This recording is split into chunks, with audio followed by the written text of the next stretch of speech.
President Trump's economic report card gave him a lot to feel good about this holiday season. Now he's bragging about it in a new interview with Politico. Trump pointed to good GDP numbers to make the case for his policies, and in typical Trumpian fashion, he added that Democratic heads were exploding because of it. But oddly, poll after poll after poll has shown that consumer confidence is down, is extremely depressed. Trump's approval on the economy has been dismal as Americans reveal concerns about the economy and their finances. And new polling shows that that concern bleeds into the new year. 45% of respondents expect Trump's policies will leave them financially worse off in 2026. Joining us now to discuss, economist and senior fellow at Brookings, Justin Wolfers. Justin, thanks so much for joining us. Can you talk us through this apparent disconnect that we are seeing with some of these positive, hard economic data like GDP and the negative vibes, if you will, toward the economy, particularly in those forward-looking numbers that I was referring to? Yeah, I think some part of this makes a lot of sense. But first, I just want to go back and remind you, reading the entrails of the economy is always a difficult business. We have thousands of data series. You don't really want to hear about how our statistical sausage is made, but it's not always perfect. And then you throw in a government shutdown and the bean counters weren't at work for a while.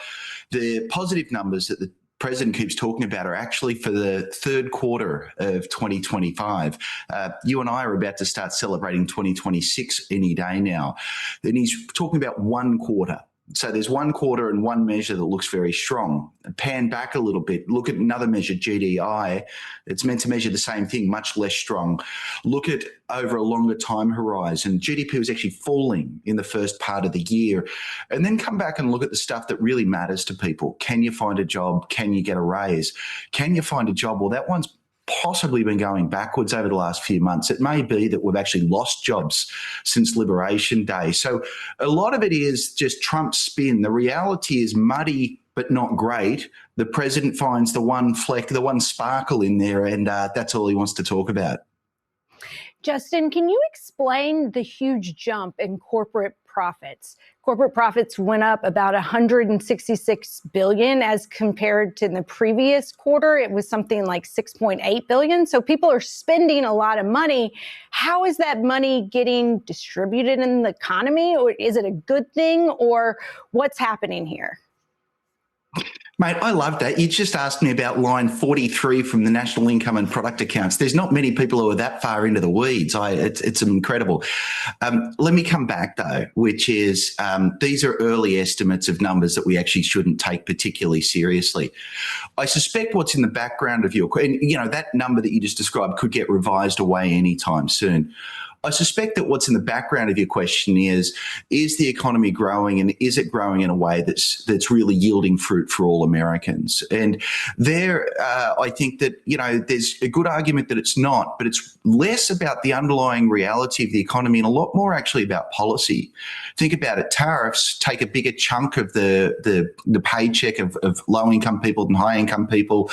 The Trump budget managed to find a whole lot of ways of cutting things back for low-income folks, except for when it comes to taxes, where they're now going to be paying more, and high-income folks are getting all the tax cuts. So I think the economy as a whole is actually growing somewhat. It could be delivering for all of us, but the policy settings have really been set to the anti-Robin Hood, take from the poor and give to the rich.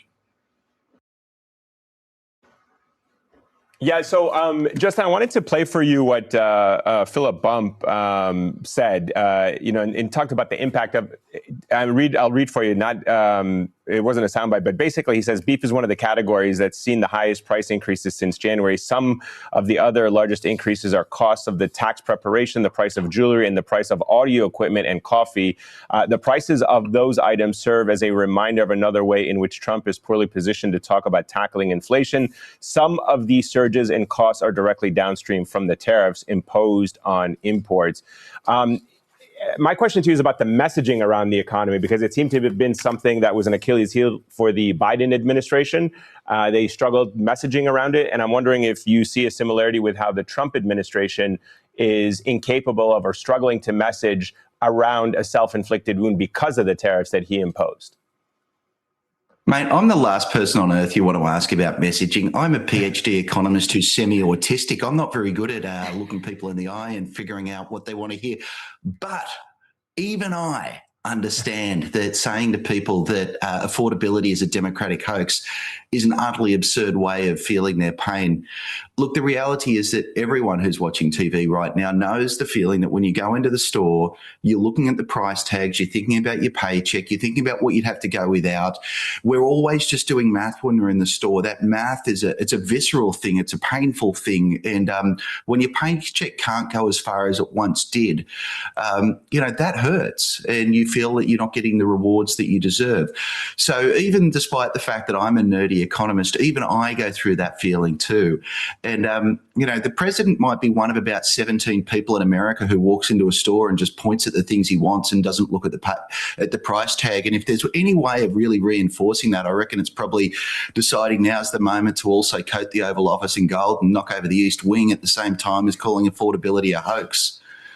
Well, Justin, to that point quickly, we're starting to hear Trump use the term pricing. The midterms are going to be all about pricing, moving away from the word affordability. What do you think that's about? Mate, I try never to look in this bloke's mind. I could never figure it out. We could maybe interview his psychologist and try to figure that out. Look, I think the word affordability actually speaks to the fundamental problem. Maybe that's a negative messaging. It's difficult to get by. Pricing, well, maybe the White House can do something about that. But, I think this is a ground where we all want to be very careful. Do we want the White House to be calling up CEOs and telling them what price to charge different people? I know that can be a very popular sort of a policy, but it's also the sort of thing that can restrain innovation, can restrain competition, and actually lead to worse outcomes. So I want to sort of be a little bit careful. What I'd rather we did is actually had a more mature conversation to talk about the realities. What is it that drives affordability, rather than this bland denial and lying straight down the lens of the camera? Justin Wolfers, thank you. Good to see you. Pleasure.